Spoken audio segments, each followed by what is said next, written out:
This show is sponsored by Lila Arboretum Society.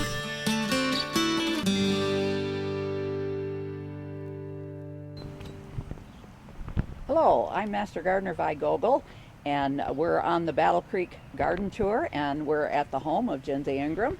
How are you today? I'm good. All right. I'm good. Beautiful day. In beautiful garden I can see behind us. Let's just start walking through the garden and tell Dave a little bit about it while he's taping it. I love your pudding stone over there. I can't put anything to the other side of it because people run into it. Ooh. They drive over my driveway. So I can see. it's there. I can see. I might do that. I won't. My garden is just me. There's no rhyme or reason, except I often try to either balance color or balance texture. But I see a plant that I like, and I usually buy 2 or 3 and then find a place for them. And this has evolved from absolutely nothing. When I purchased this house 20 years ago, I took everything out. There were pine trees, there was a split rail fence, there was another tree. Nothing here is original. I formed it and then brought in dirt from a pig farm. And at one time I had all grasses in here, and it's evolved to this. And I think as of today, it's as perfect as I would like it to be. Yeah, it's beautiful. And I'm trying to think of the name of a flower back there, the one behind the little stack of rocks. And I know what it is. I've had it in my garden, but for some reason it's gone right out of my head. I know it's an herb. The pink one there. Oh, that's this pink one right Yeah. there? That's a form of salvia. Yeah, salvia. Why Mhm. couldn't I remember salvia? And what's interesting is that those are bracts. They're not the blossom. They're the leaves, the bracts around the blossom. And it's just absolutely gorgeous, and it's gorgeous all season long. I love that plant. It's a new one for me. I found it at Bossard's farm. Oh, yes. I'm familiar with Bossard's farm. Yep, And behind that is that's the hydrangea that can be grown as a tree form. The little yes, correct. I like that one. I think it's got a useful place in the garden. Not all the shrubs bloom at this time of the year, but the hydrangeas sure do. I see some weeds right there. Well, we're not going to see them in the camera. Good. Your balloon flowers are out back there, just gorgeous. Aren't they gorgeous? And the daylilies look so nice there with them. And of course you've got a lot of monarda. Do you get a lot of butterflies here? No. And the bee balm. No, I get a lot of bees. You get a lot of bees. I have not seen any butterflies, but They'll find it. I'm not always out here. Maybe they come when I'm not. That's very possible. What bothers me is when they come to my yard, they fly over and leave. Oh, And I can't chase them with the camera. They take off over fences and hedges and. Well, let's move on. Well, you've got so many beautiful art objects here in the garden. Are there any stories behind any of these? No, I collect them from art fairs. Greenscape used to have very interesting sculptures and. Is that the big one you're talking about? I call it a tree. Tree. That's a good name for it. And you'll see another one in the backyard. That's And, just fabulous. When we get to the backyard, I'll show you a sculpture that is made by a local gentleman Oh, good. who I really enjoy, John Light. Oh, I've not heard of him. He's often he used to be down at the farm market and have smaller pieces, but I'll show you when we Okay. get to the back.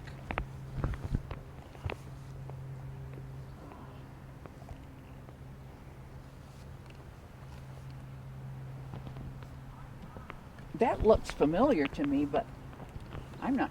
Is that an allium of some kind or an onion? It's not an onion. Wait. It's not. What's I don't know. The other one is. What's the other one, Dave? That's in the onion that has the blossoms on it. It's in the allium family. It's not. Oh well, we'll think of it. Or not. Or not. It blooms like an allium, so I know it's in that family. I just don't know which one that is. And I've never seen a clump of the alliums growing so beautifully. Nice. Some more up there. Good. Okay, and the rose, is that It's a knockout. a knockout? Oh, yeah. I like those. And, I see you've got the pink, people call the yellow one sundrops. The Latin name starts with an O comes to me, but I don't want that one. What is that one?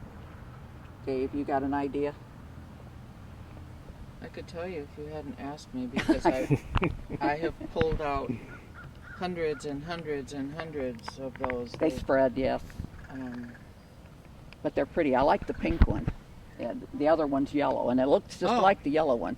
I've never seen the yellow. Missouri primrose. Primrose, right. Yeah.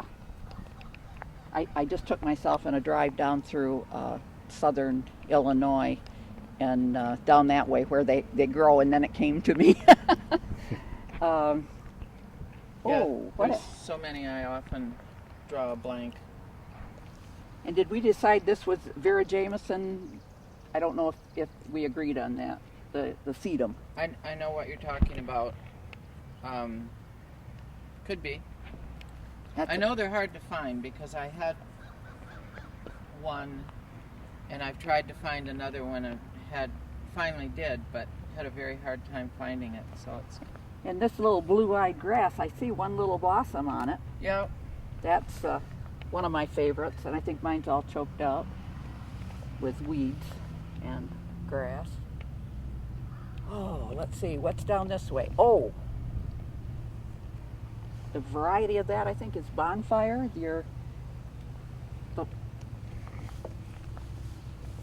This one.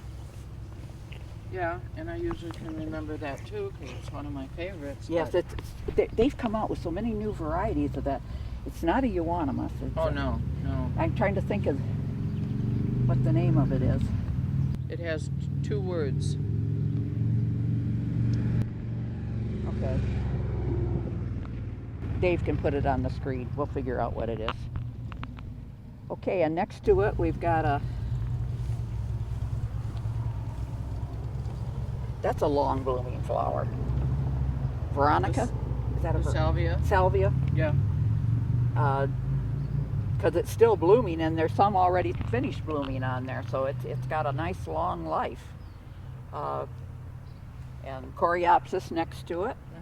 And some of your oriental or Asiatic lilies have already bloomed. Yep.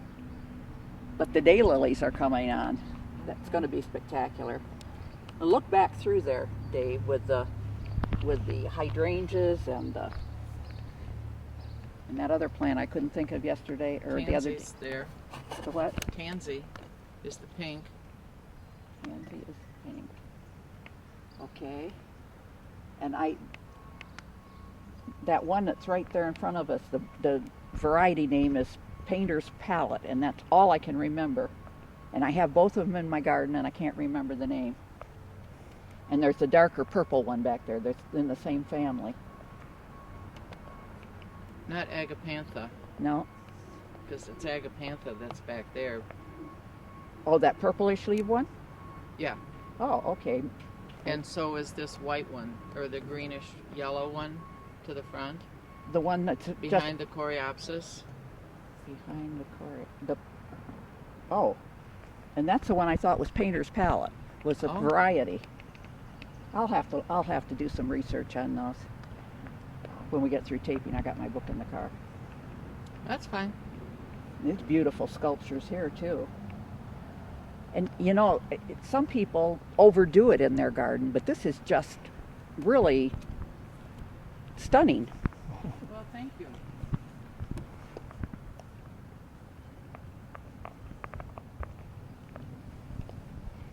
there's a lot of stuff in here to look at. Is that Johnson blue geranium? It's a cranesbill geranium. Yeah, I think the variety is Johnson blue. It's more primrose now. They've bloomed since early spring. Yeah, they are a long blooming one.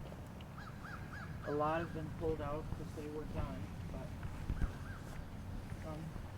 some remain. Let's get Dave down here. Dave, what are you doing? I love guar. It's so delicate and airy, and A lot of people refer to that not by its real name, but by as a Butterfly. butterfly. Yeah, Yeah. because the blossoms look like butterfly Yeah. wings, and you can see those little things coming out look just like the thing on a butterfly. You got butterflies in your garden. Yeah. They just don't fly away.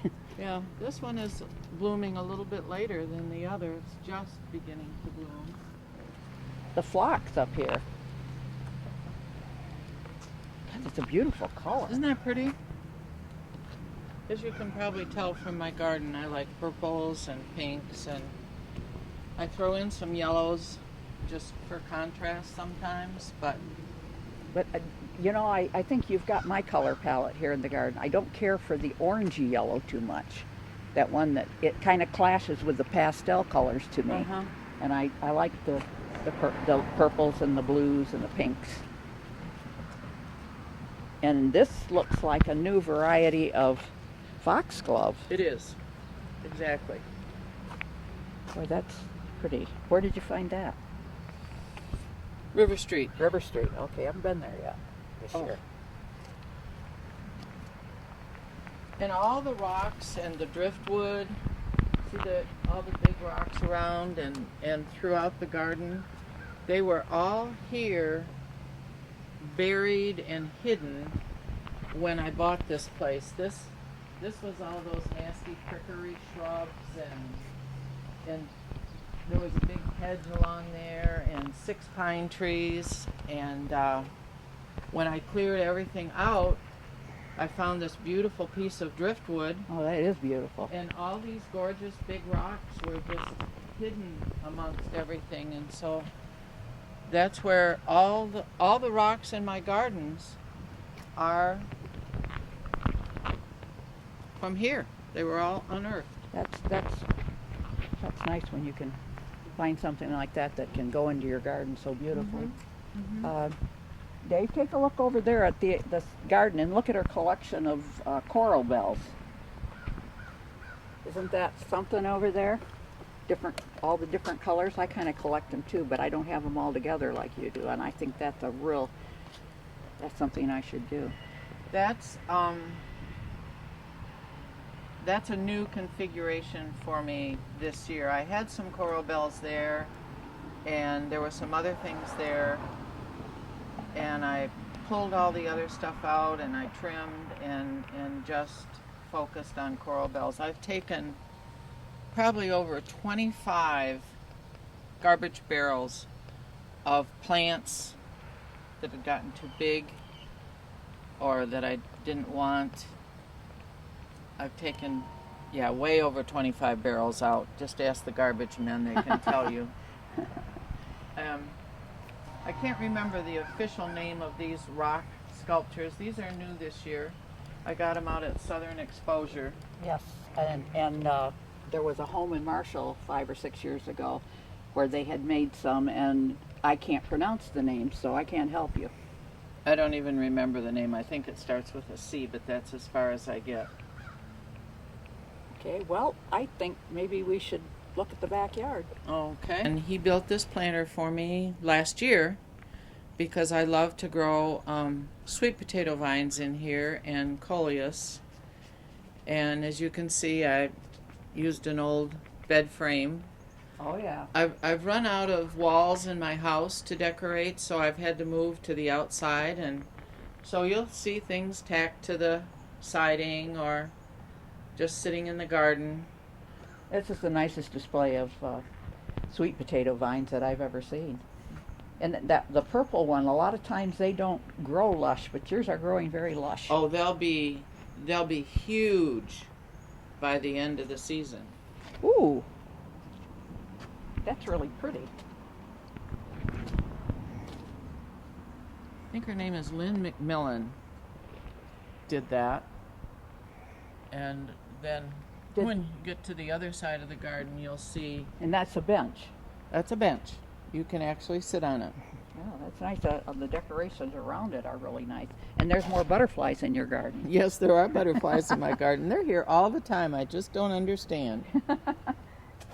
Yeah, your gazing balls are beautiful too, and they go so well with the bench and the pillow. You just tied all the colors here together. You just decorated it. That's just kind of the way I am. This is a beautiful hydrangea down here Isn't that gorgeous? with the sun on the tree. Okay. Well, we're now in the backyard, and it's the same story as the front yard. There were many more trees back here. There was no grass, and there were more of those prickly, ugly bushes. And this area that is now The deck? deck was just dirt, and then there were some irregular, yucky brick steps that went down to the lower level. And You've got two decks and a patio. I have two decks and a patio, right. And the first deck, Elliot Eberhard and Max Burns built that deck and used rebar for the railings instead of wood, so that I could sit on the deck and have a clear view of everything. That's wonderful. And then I added this room maybe 2 years ago. This closed-in one up This here. closed-in one. And so then he continued the deck to here. Dave, we're talking about this. And then just last Friday, I had this cement sidewalk put in. And just yesterday, they put the patio in. S&C Concrete also did the lower patio that was just broken up concrete, and they did this same color and acid washed it, and you'll see that as we travel around. Yeah, let's start walking around. So again, it was dirt from a pig farm and a new configuration. And again, all these stones that you see all over were all buried here under all the shrubs and so forth. This rock I did last year to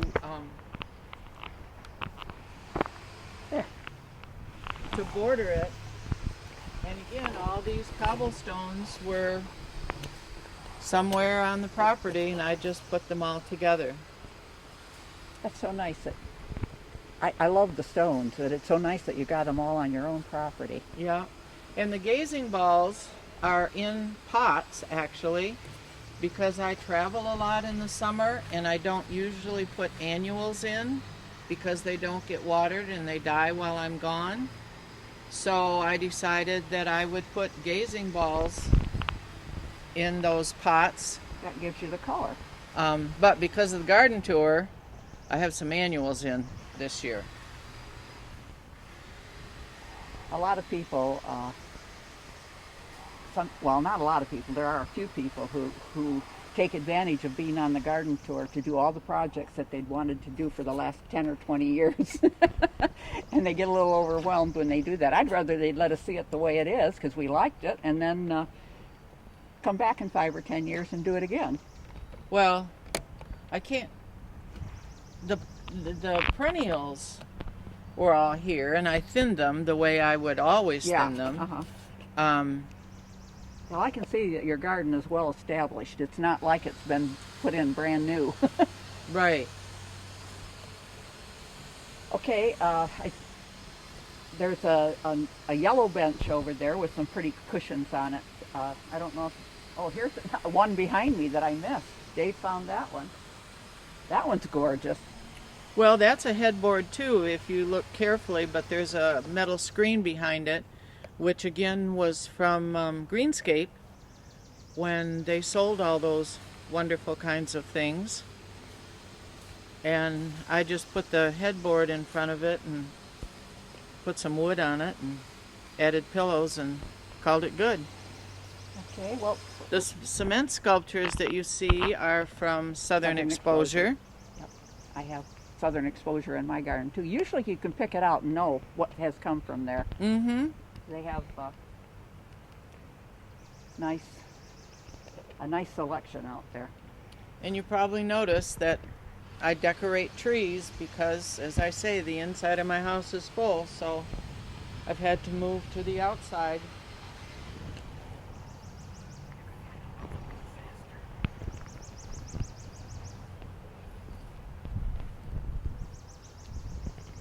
Okay, we've got another bench down here, Dave, a yellow one with some pretty cushions on it. I think I like that last one best. I really love that one.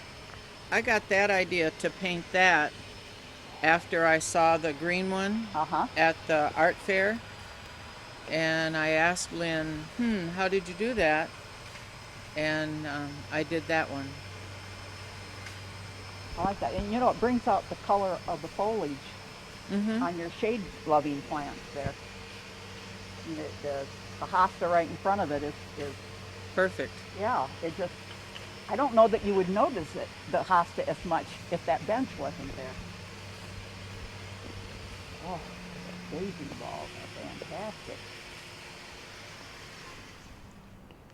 Oh.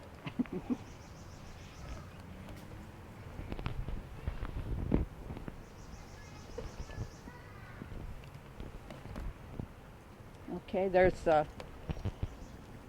a wooden bench over here with a sculpture behind it. That's pretty. The swing? The swing, yeah. Mm-hmm. I meant the swing. And again, another metal screen behind it just to accent it a little bit. Beautiful flowers. The Artemisia, that's a different kind that you don't often see.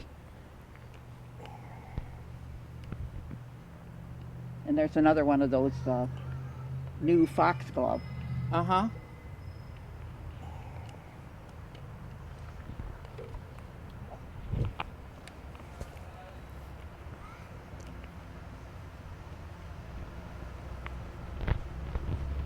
Okay, well I see back behind this rebar tree Uh-huh. is a beautiful, oh, now I'm not going to think the name, the red flower. Hibiscus. Hibiscus. Uh-huh. That's a beautiful color. That isn't Lord Baltimore, is it? You know, I don't know. I never looked at its name. I just looked for color. Okay. I think it's a deeper purplish red. I think Lord Baltimore's more of an orangey red. I don't know all their names. I'm just happy to see them every spring. I walk around and I go, oh, you came back and you came back. And Oh, that coneflower there is gorgeous too. isn't that pretty? Pretty color. Yes, it's beautiful. And as we're moving around, oh, there's another sculpture that's gorgeous that I really like, right next to the patio That one is from At Home in Kalamazoo. in Kalamazoo, where I get all my cushions, and a lot of the accessories that you see on the tables and around are from there. This is the other, Yeah, this is, you just had this put in? Oh, he brought the blocks. It's not something he didn't create the design here. He brought them here. no, No? there was a cement slab here that was all broken up. And so he poured brand new cement, Oh. colored it, and then acid washed it, and that's How you get that design. that's how you get the color. He does many creative things with cement. Now say his name again. Shouldn't have asked. It's S&C Concrete, and it's Sean, and I'm not gonna say his name right. It's like Champlin, but it's, Well, Sean. I think it is Champlin, Yeah. actually. As long as they get Sean, if somebody was interested in talking to them about it, they could find out His sign is in the front yard, so you can see. Okay. And again, the cushions and all the little accessories I picked up at home last night. Oh, And this deck above was created after he did this cement. I was going to do a pergola. And my daughter said, Mom, why don't you do a deck so that if there's a fire, you can get out of the house? So I put in, or had again, Elliot Everhard put in the sliding glass doors so if there was a fire I could get out, because That's otherwise I would be trapped up there. okay. Let's. Oh, this you got to get this clump of Japanese forest grass over here. That is gorgeous. It likes it there. It sure does. Well, I think we've probably already exceeded our time, and Dave's going to have to figure out what to cut out because we only have a 30-minute slot Okay. on average. Well, I want to thank you very much for letting us come and videotape, but most of all for you opening your garden to the public. They're really in for a treat when they visit your garden. Well, thank you. That's very nice of you to say. I enjoy my garden, and if other people like it too and maybe get some ideas, then good. I've accomplished something. Thank you. If you would like to become a Master Gardener, call 969-0270, extension 116. If you have questions or suggestions about this show, call 963-1448.